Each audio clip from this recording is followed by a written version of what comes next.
Welcome to the Burgundy and Gold Knuckleheads podcast. Unfortunately, today we don't have our background music going. We're going to blame that on the intern. But as always, with or without an intern, with or without intro music, I've always got my main man, Reggie, here. What's going on today, Reg? What up, though, Ken? What's happening, Ah, man? man, it's there. It's time. It is. I mean, I can smell the hot dogs and the beer and the roar of the crowd. We're so close to opening day. You well, know. it is officially game week, right? Yes, it And is. it's been a long time, man, since we've had to do preparations and the had the feels of game week. But for starters, man, we want to tell everybody thanks for listening in and tuning in, tapping in and listening to your boys talk Washington Commanders football. So we appreciate everybody for doing that. If you're watching us on YouTube, please subscribe and like so you can get notifications of this. And of course, if you're listening to us on any of your other streaming platforms, we appreciate you tapping in and listening to us on that as well. But this podcast is about game week, man.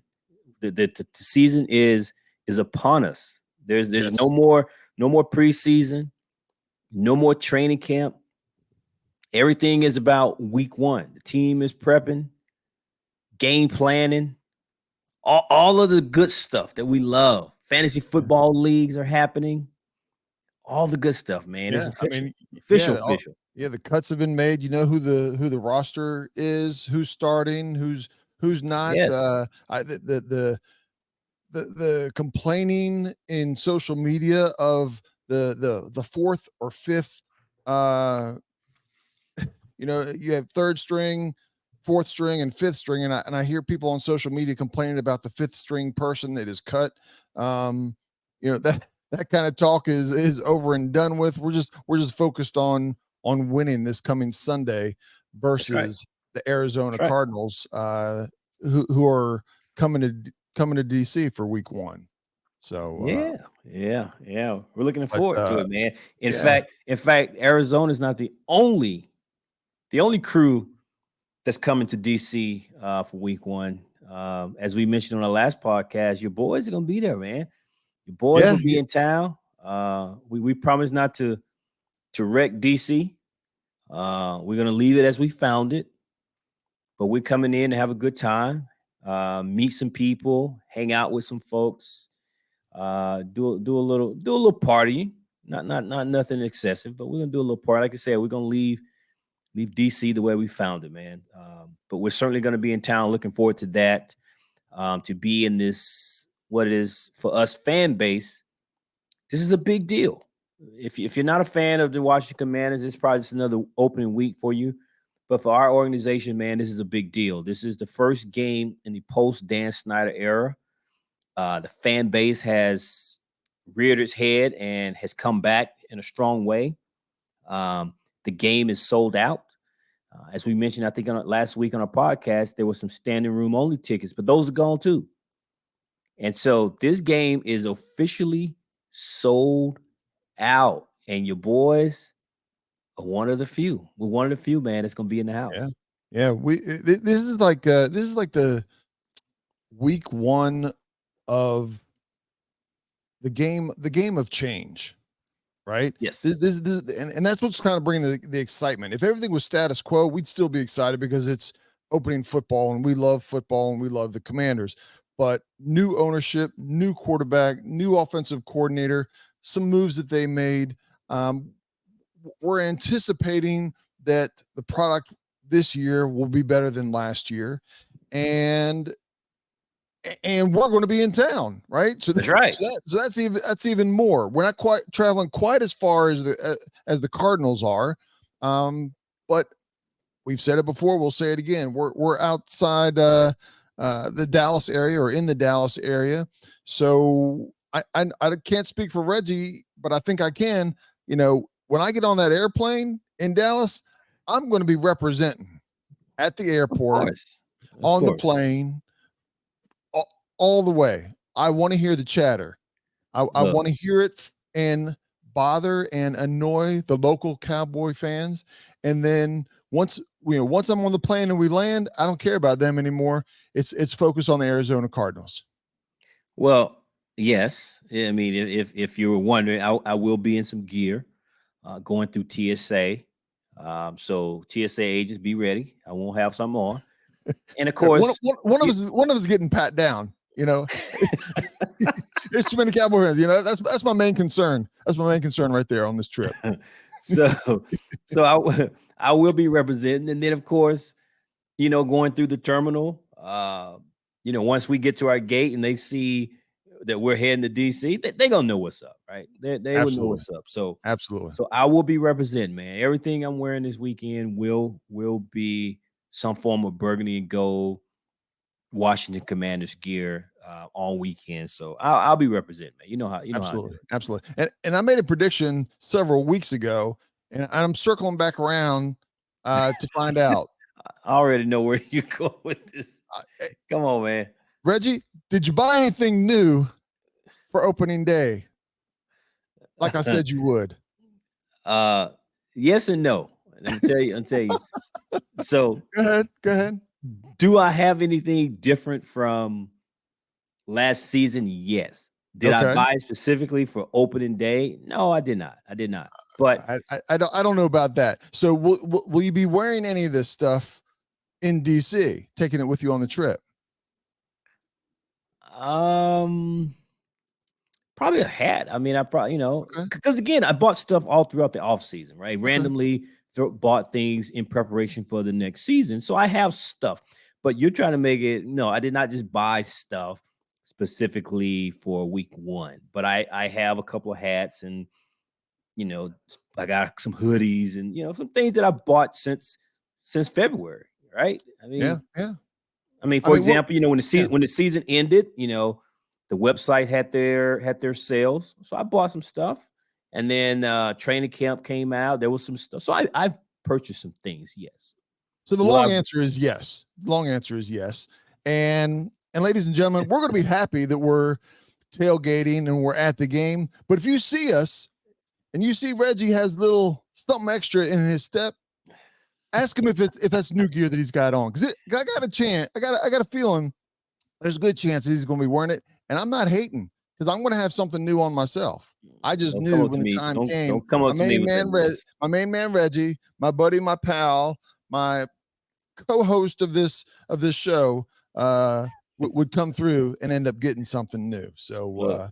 I'm gonna tell you now. Don't come up to me with that mess. However, don't come up to me with that. However, let's move on. yeah, and yeah, and bring him a drink when you say that too, right? I'll be driving, so Reggie can get as wild and crazy as he wants. That's fine. I'll be driving and making sure we get to and from anywhere we go all weekend. So Hey, I gotta get on a plane, man. I can't have the flight attendant telling me I can't get on the plane. just don't talk. Just nod your head and keep on walking. I got you, man. I got you. Oh man, so yeah, we are excited about week one going in there, and we'll talk more specific about the week one game against Arizona. But along with talking about Arizona today, we wanted to go ahead and go out on the limb, look in the crystal ball, and make our season predictions. I don't know, Reggie, if you would call this bold predictions or not, but these would be our predictions I for like a the good bold prediction. I for like a the for good the bold prediction. yeah for the Commanders 2023 season. And like I said, when we look in the crystal ball, you don't always see all the ups and downs and the murkiness of it, but you try to look at it and come up with the best prediction that you can based off of what you know at this point of the season. Yes, but I'm never a homer though, right? I think most people that know me will know I may know a lot about the team since it is my favorite team and I follow, but I'm not really a homer, right? So in my prediction and all this kind of stuff, I try to leave the bias out as much as I Right. can. So, but But yeah, man, I mean, we'll get into some predictions here. I don't know how you want to do this. If you want to, we're not going to go game by game. So for those that are No, listening, I promise you, we won't do we'll that. we'll shorten Uh, this up. Yeah, we'll shorten this up a little bit and kind of. I'm not going to try to get to it in 5 seconds here, but I think as I look at this season, and I look at the positives and negatives of I say positive and negative, the strengths and weaknesses. It might be a uh, better term of to make the prediction. Some of the strengths that I see is I think we will be better at quarterback, as an example. I think our offensive line, while I still have concerns, will be at least a little bit better than last year. I think having Eric Bieniemy on board is definitely a step or two or three better than Scott Turner. Um, our wide receivers with another year of experience for Dotson, as well as he did last year. I expect him to expand on that, and our wide receivers will be better than they were last year.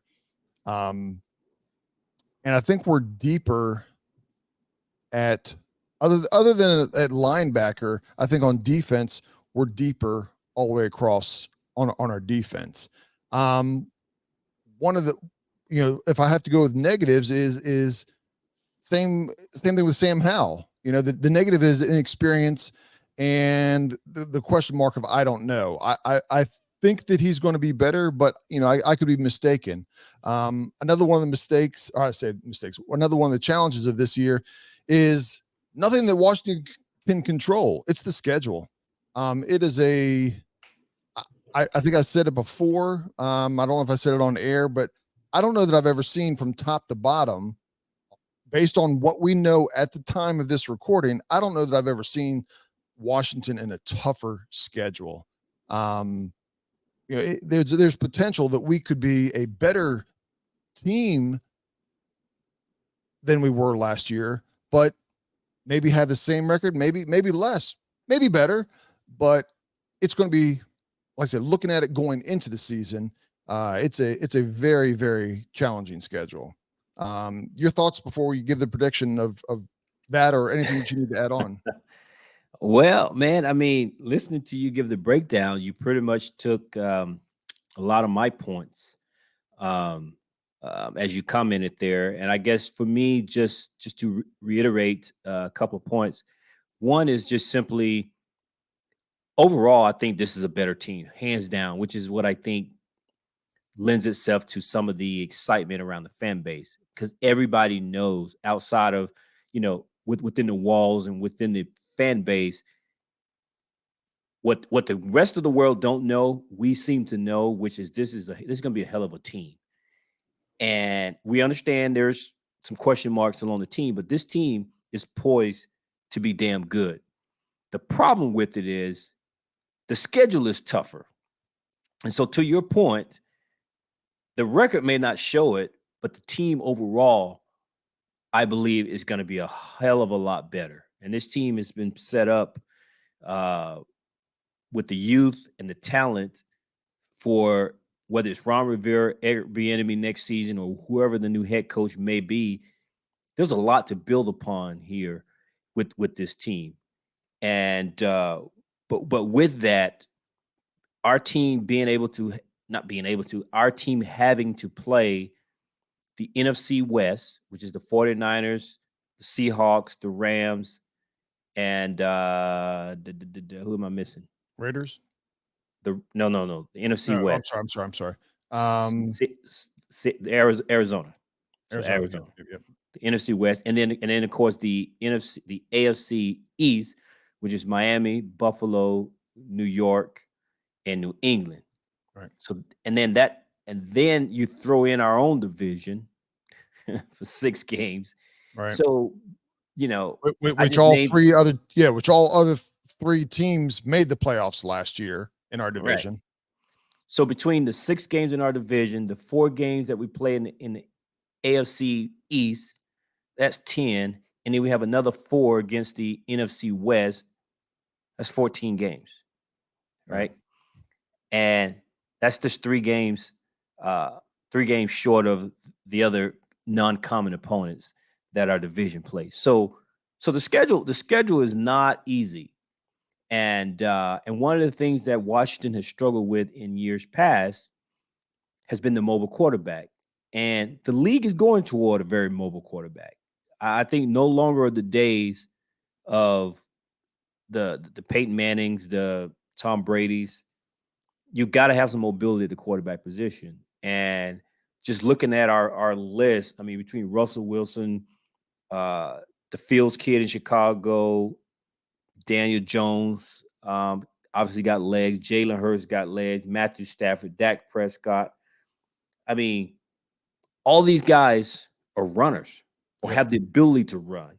So it's not going to be easy. It's not going to be easy, man. But I think we have a hell of a team. No longer will teams be able to look at their schedule and circle the Washington Commanders as an automatic W. So that's what's important. And so I expect the games to be different. I expect uh, the outcomes to be different. I think the look of it all on Sundays to be a little bit different this year, man. So this is good. I'm excited about it. Hopefully, we'll be able to steal some games that teams don't expect us to win, and hopefully we can shock the world, man. This upcoming season because I feel good about the team. Yeah. And even if you look at as soon as the well, actually, yeah, as soon as the season was over last year, we knew who we were going to play. We didn't know what the home or away or whatever, but we knew who we were going to play. And there were teams that we thought, oh man, that might be an easier game. That all of a sudden wasn't. New York all of a sudden gets a Hall of Fame quarterback. Denver all of a sudden gets a whole new coach who's had tons of success there, and you can kind of go down the list, and the teams that were weak, for the most part, made upgrades and changes. I know even Chicago, they spent a lot of money in free agency Yep. on upgrades. So it's it's going to be a challenging season.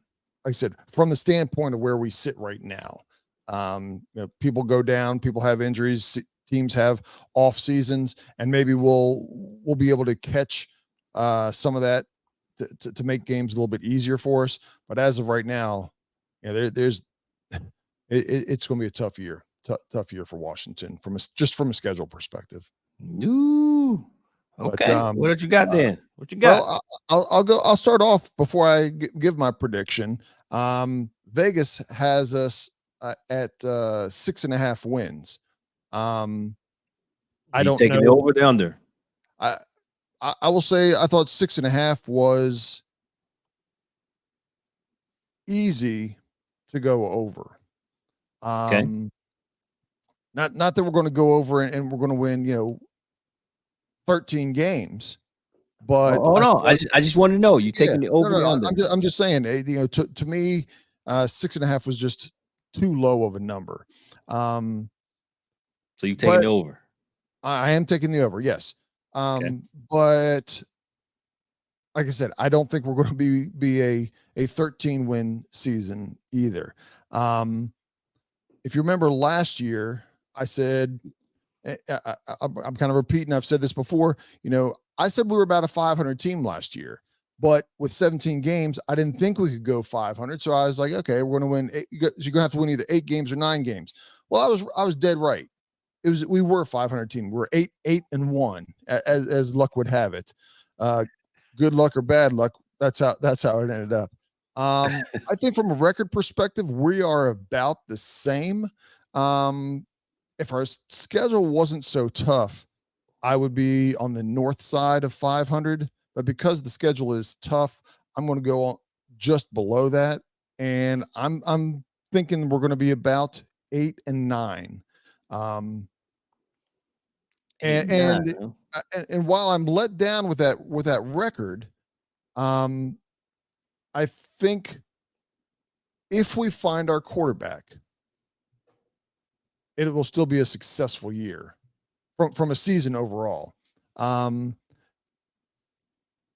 I think there's a better potential to be over, even though I'm saying 8 wins, there's a better potential to be over 8 games than under 8 games. So we're And going to be so 8-9, and 8 and 9 is my prediction. I have a feeling that I'm going to be lower than my main man Reggie, but I'll turn it over to you, Reggie, and let you give your prediction and how or why you got to that point. okay. So we're going to be 8-9, and you're saying we're going to miss the playoffs. Correct. Okay. Whew. Wow. Okay. Man, Ken, maybe I should cancel this trip. I don't know. Maybe we should not go to DC this weekend. An 8-9 team. I don't want to spend money to watch 8-9 football, I understand. but it's But, always but no what I refundable. said before, you could be an 8 and 9 team and be better than you were last year. You could be an eight and I nine know. team I know. I and know. I know. found your quarterback and realized where you sit. Next year we're in very good shape next year. I think we're the third best next for 2024. We have the third most money to be able to spend in free agency from a Gonna salary be cap perspective. So if we're able to hit with Mr. Sam Howell, we'll be in good shape to make the moves to make that big next step next year. we're You may getting think the step sidetracked, but is I'm this year. gonna disagree with you because the money that we're gonna have next season will be used and allocated to pay the plethora of big name free agents that we're gonna have. We So we can talk about that, but we're not going to sign all of our own free agents. That okay, I'll just well, say that right I, now. I I agree, but the ones that you're gonna want to bring back, the majority of them are gonna require top dollars. So It that's might where be that it money might is be gonna be going. it might be less than what you think at the moment, but we'll see how the Okay. season goes. But in terms of prediction, I'm gonna get straight to it, man. I went down the schedule, and again, try not to be a homer. And I will say, by the time I finished tallying up who I thought would be wins and who I thought would be losses, I looked at the paper and thought, "Is this right? This can't be." Because the way I feel about this team, and then when I saw the record, I was like, "No, this can't be right." I have us as a 9-8 ball club. Okay. And I'm like, wait a minute, man. This team, there's too much talent, and there's everything going on right about this team. And at the end of the day, I predicted a 9-8 team. The excitement level doesn't scream 9-8, but try not to be a homer and just being realistic about it. That's what I came up with. Now, there was another game that I was on the fence about that could easily push this to a 10-7 record, but I didn't want to go crazy. I just wanted to be realistic and go through the schedule. But with every year, there are going to be games that we're going to win that we probably thought we'd lose, and there are probably games we lose that we thought we would win. And but at the end of the day, I have us as a 9-8 team. What I can't say is whether or not 9-8 is going to keep us out of the playoffs, because there's always the wild card. 9-8 is not going to win you the division, I don't think, but certainly you could be 9-8 and get into the playoffs as a wild card. So I don't know whether or not this team is going to make it to the playoffs. But as you know me, I'm always that guy that if it's a matter of making it to the playoffs and picking 20th in the draft, I'd rather miss the playoff as you're going to be a one and done team. I know that's Right. not a popular opinion among a lot of fans, but if you're picking if you're picking late in the rounds, you're going to be mediocre all the time, man. So I'd rather miss the playoff and build for the next year and ensure that you sustain and you build a team that's going to get you into the playoffs and not just barely making the playoffs. Right. But I have us as a 9-8 team, man. Well, And it's I funny hate to because say it. I hate to no, say it. it's funny, how you laid that out because when I kind of individually went through the list initially, I also was a 9 and 8 count. But as I backed off and I started looking at it from a big picture perspective, I thought 9-8 might be a little bit too aggressive. There's Sam Howell could end up being the quarterback of the future, but still cost us a couple games, especially early on. And some of those challenges may end up costing us a game or two, where next year with his experience and let's just say it's the exact same team, we would win some of those games. So that's where I thought maybe 9-8 was a little bit too aggressive. I backed it off one game to 8-9. But we're not far off. We're not far off. We're only one game difference from each other. I would much prefer you to be right than me. I'll take as many wins as I can, but you talked about going into the playoffs or making the playoffs. I want to make the playoffs if we're not snaking and weaseling our way in. Ron's first year when we made the playoffs, being a sub 500 team, we knew that we weren't going to do anything. We enjoyed the game against Tampa, even though we lost. We saw some the early Heineke magic there, and we kept on thinking, man, we might pull this off. We might pull this off. And it was fun to be there, but ultimately we didn't really stand a chance, and it ended up costing us from a draft perspective as well. But yeah, Exactly. but you if you're barely 9 and making 8, it in, and you're squeaking in, and you need help, you need 5 teams to lose, and all that kind of, man. Come on, man. Let's just take this and go home. you're I not don't really have a time. playoff team then, right? You're Right. playoff team by That's what I default. mean. Right. Exactly. And all you're doing is costing yourself. You're falling in the draft, and you're hurting yourself in terms of rebuilding. So I don't want to do anything like that. So 9-8 is my prediction. Hopefully that there'll be this team will get it together, and maybe they'll, as they say, punch above their weight, and maybe, man, they'll steal a couple of games, and all of a sudden this team goes on a run, and that offense is humming, and Eric Bieniemy is proven to bring some of that magic from Kansas City. Man, this team just surprises not only the fans but also the world.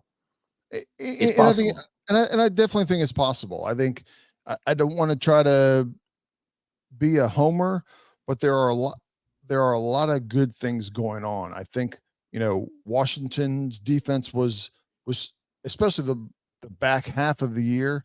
They were strong last year.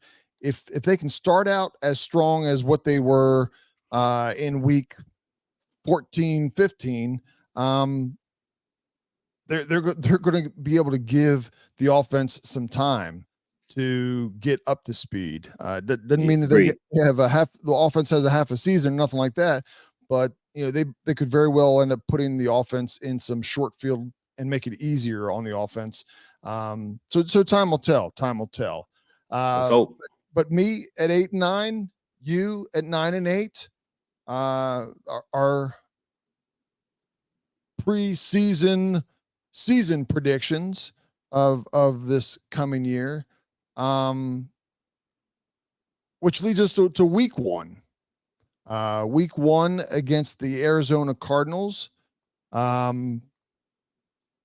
don't want to speak for you, but this is one of the easier games, right? I'm not.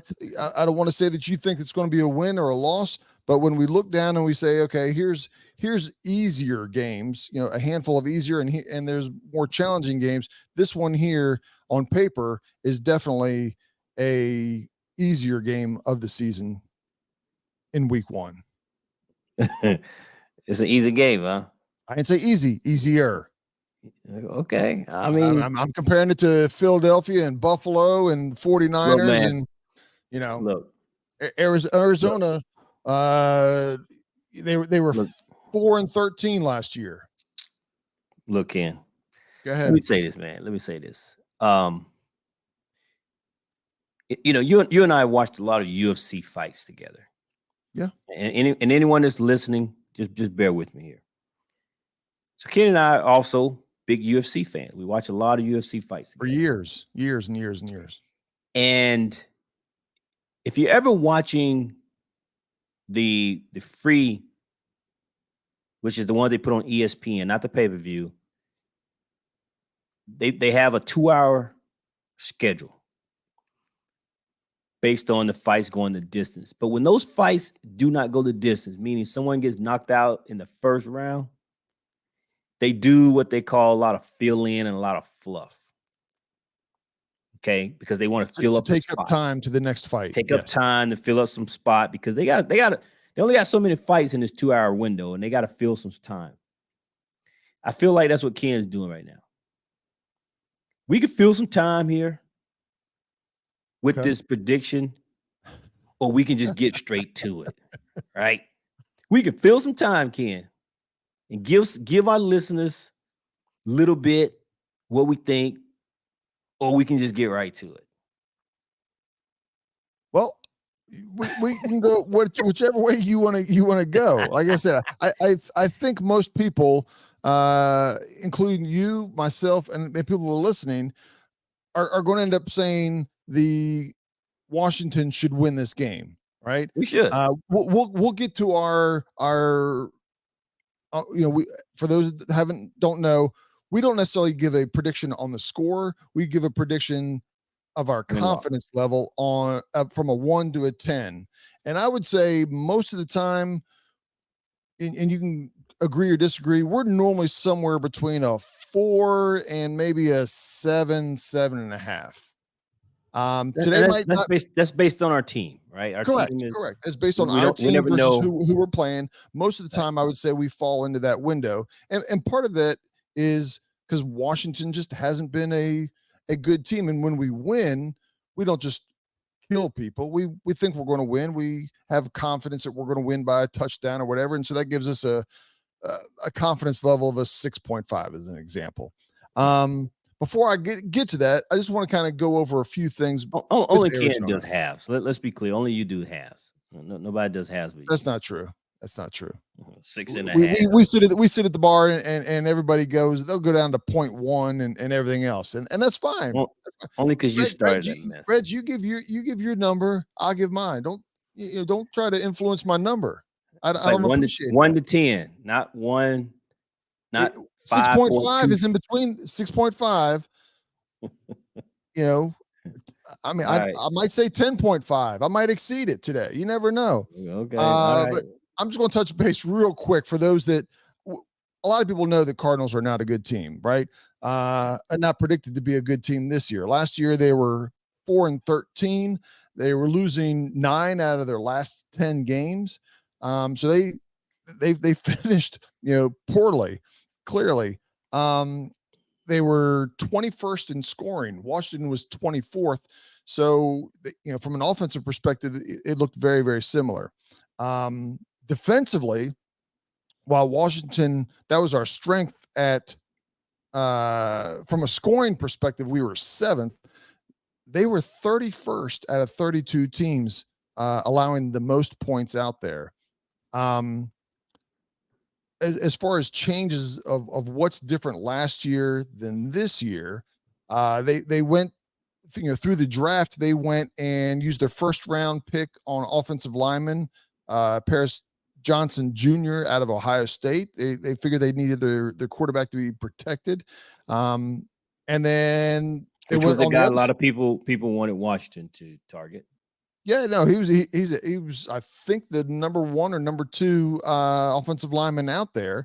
Then they went in the second round and got a defensive lineman out of edge rusher out of LSU, and then in the 4th round they went back to the offensive line again. So, they were definitely focused on the line during the draft. But it was interesting as I looked at their free agent additions, they didn't have any big names, right?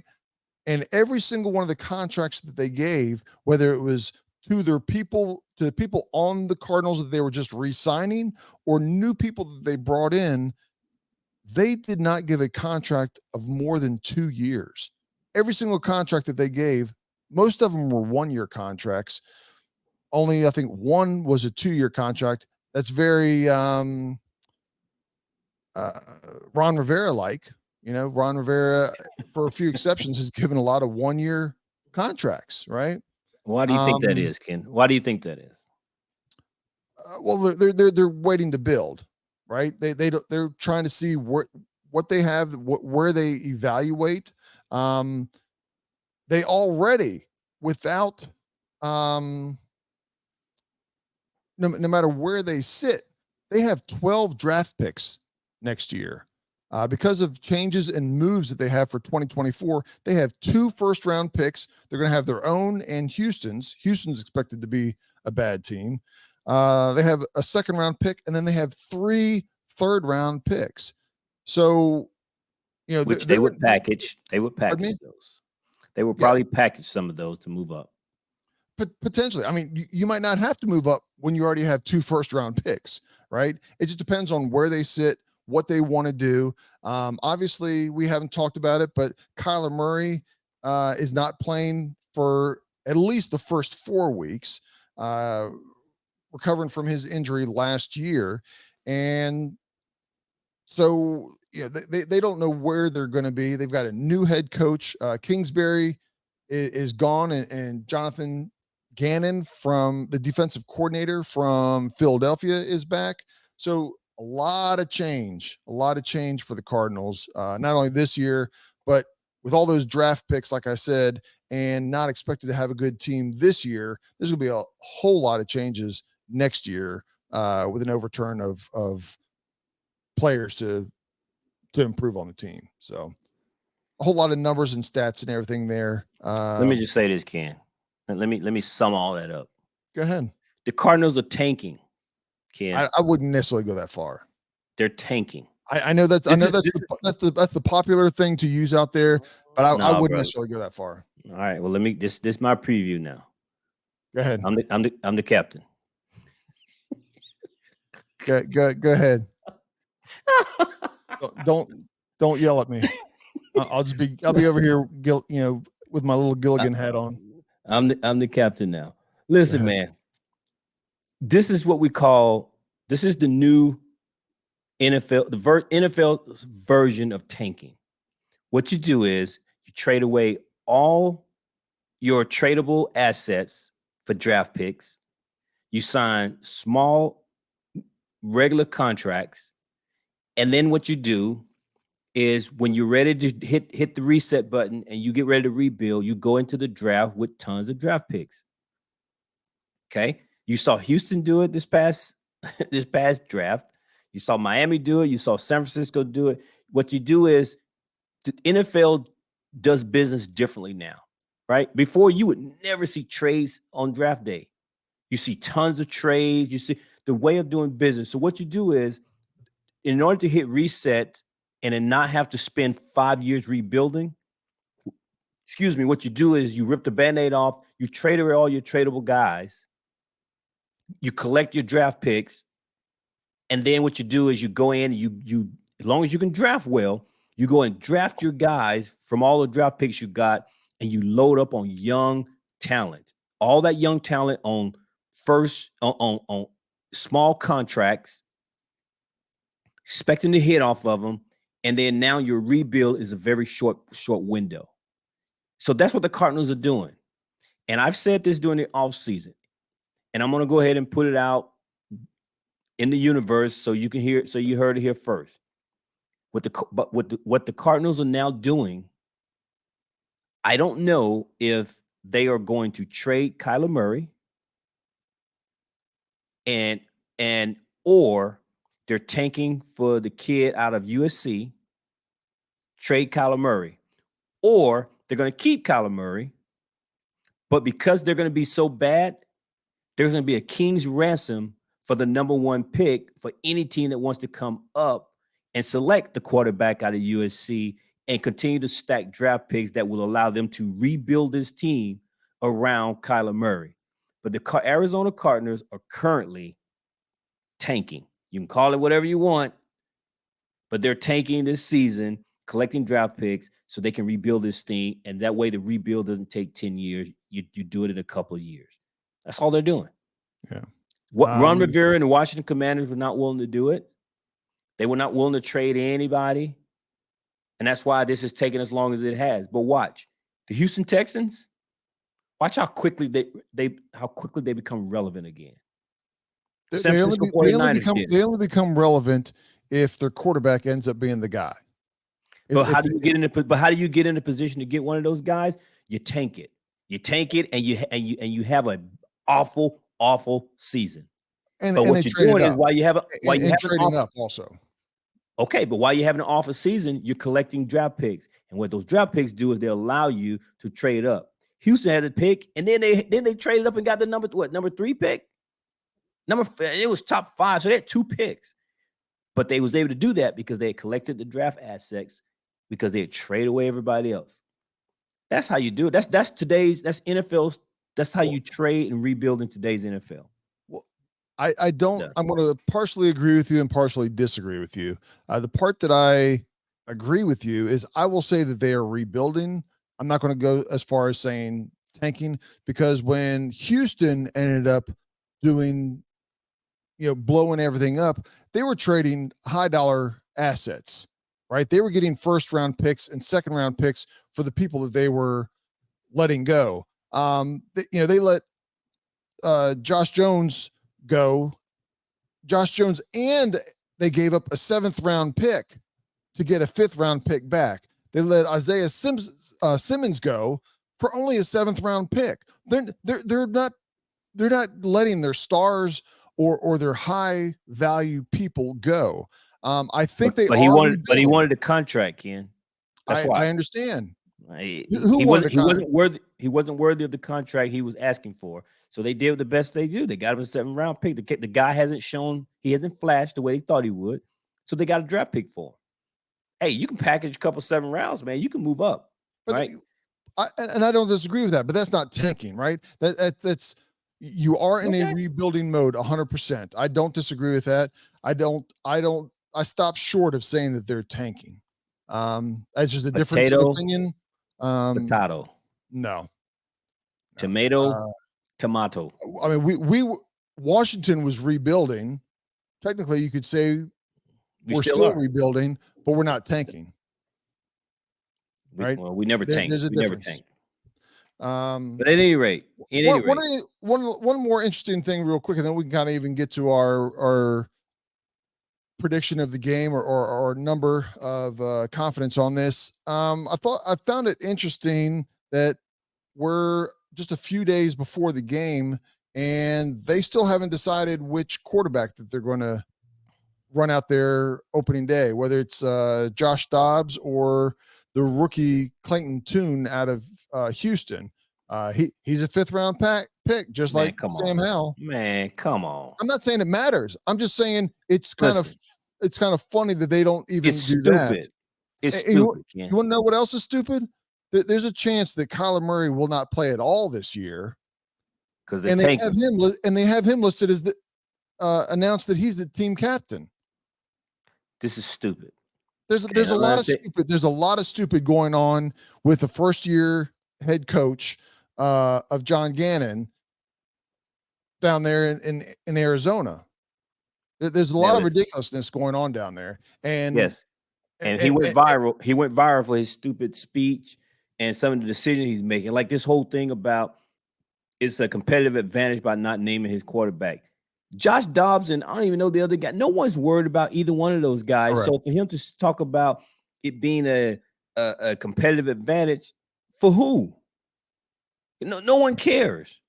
And listen, I've not followed the Arizona Cardinals much of anything other than just the casual ESPN alerts I get on my phone. But let me tell you something, man. You didn't cut Colt McCoy and trade, might I add, for Josh Dobbs, who was just named the backup in Cleveland behind Deshaun Watson. You didn't pull off anybody from a practice squad. You didn't pull anybody who was waived. You traded for a guy. Josh Dobbs is starting week 1. Right. There's no competitive advantage. I'm not even in the NFL, and I can tell you Josh Dobbs is going to start week 1. I expect him to start as well, but I mean, Josh Dobbs has been in the league 6 years. He only has 2 more starts than the rookie Clayton Tune. I mean, out of 6 years, 3 of the years he was never even on an active roster. Okay, then So do what, Ken? Then you know what? Then you start the rookie and put Colt McCoy as the backup. You don't trade for Josh Dobbs if you're probably not going to have him play. I mean, come on, man. They're not fooling I nobody. will say I was a little bit surprised about Colt McCoy, but because I knew we were playing the Colts. I'm sorry, because I knew we were playing Arizona the first game.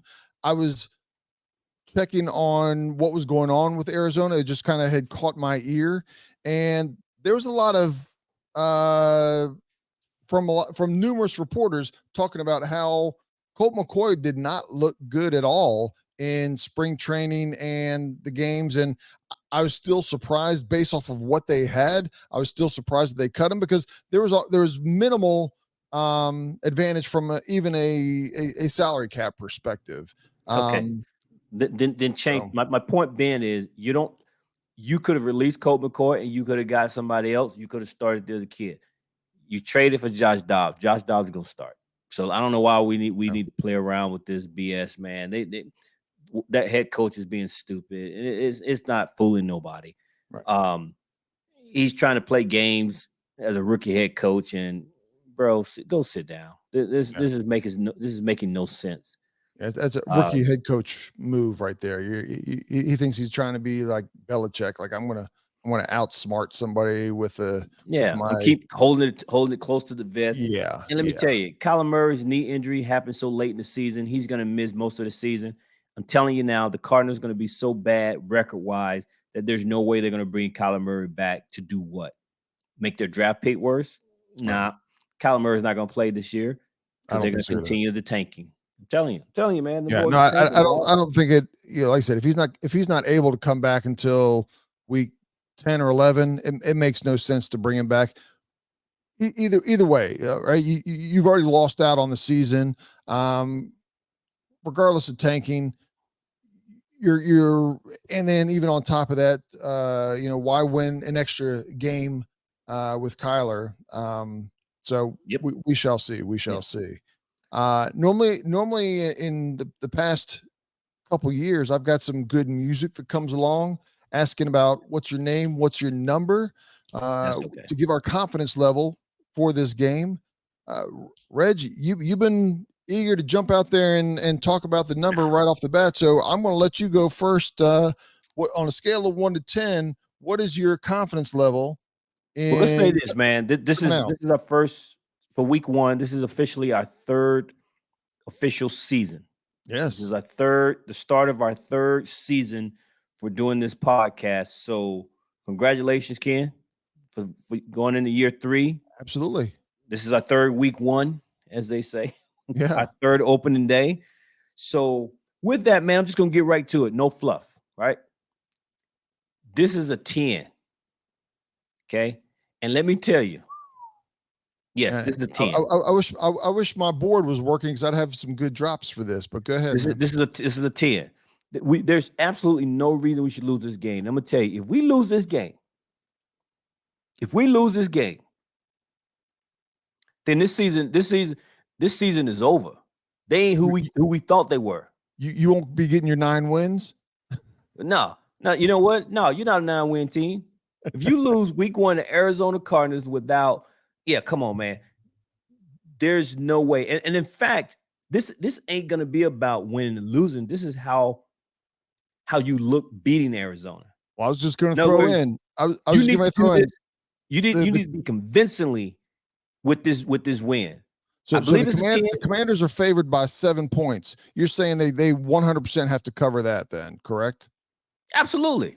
Yeah. Absolutely. This game should not be close. The close this game should be is at 1 o'clock Eastern when the score is 0-0 when we kick off. That's about as close as the score should be. After that, this game should not be close. Right. Okay. So if you lose this game, as the late Dennis Green say, they are who we thought they were, right? Right. It'd be the opposite of that, right? It'd be the opposite of that if Exactly. we're talking about the Commanders. Yeah.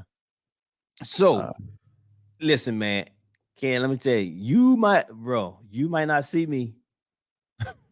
You might not see me this season, man, if we lose this game. I'm not wasting my time and energy, my gas, driving to the bar, spending my money on Sundays, eating and drinking. If you can't beat Arizona with everything that we have talked about, everything that they have sold us on, everything that we have witnessed, seen, watched, listened, read, you can't beat a tanking Arizona Cardinal team. They don't even want to win. They showing up on Sunday because they have to. They're trying to get to 2024. So if we go ahead and we lose this game at home in front of a sellout crowd as our home opener, this might be our last podcast. I'm just telling you now. All right. I'm done. Can I turn off his microphone for a minute? Because man, he's wound up there. Week one. Yeah. Come on, man. I'm going to agree with most of what you said. One of the exceptions is, ladies and gentlemen, boys and girls, children of all ages. Even if we lose by some fluke, there's 7 different freak plays that happen, and Washington loses. Reggie's going to be at the bar every single week, right along with me.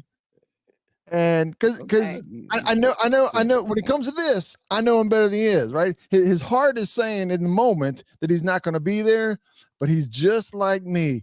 You can't get enough of the victory, and you can't get enough of the pain.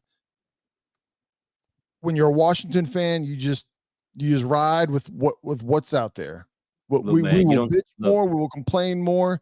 But Reggie, hold on, man. You don't listen. No. I'm gonna go ahead and go, and because I don't want you to overcommit on something here. No, I'm just saying you don't know me. You don't know me. I'm telling you, you've heard all my predictions on my main man Reggie, and everyone has come true, right? Look, so I know him better than what he thinks. Listen, lose this game on Sunday. Lose this game on Sunday. You think I'm gonna waste my time? Yes, you're gonna be there. Yep. The only games I'm gonna watch if it's on Thursday night when we play the Chicago, or when we play Dallas on Thanksgiving. If it's on TV, I'm not driving. He'll be there to the bar. Ladies and gentlemen, Reggie has his own. Myself and Reggie, we have our own spot at this reserved table, and if Reggie comes up and walks up and somebody's sitting in his table, man, the look he gives me, like, this fool doesn't even realize where they're sitting.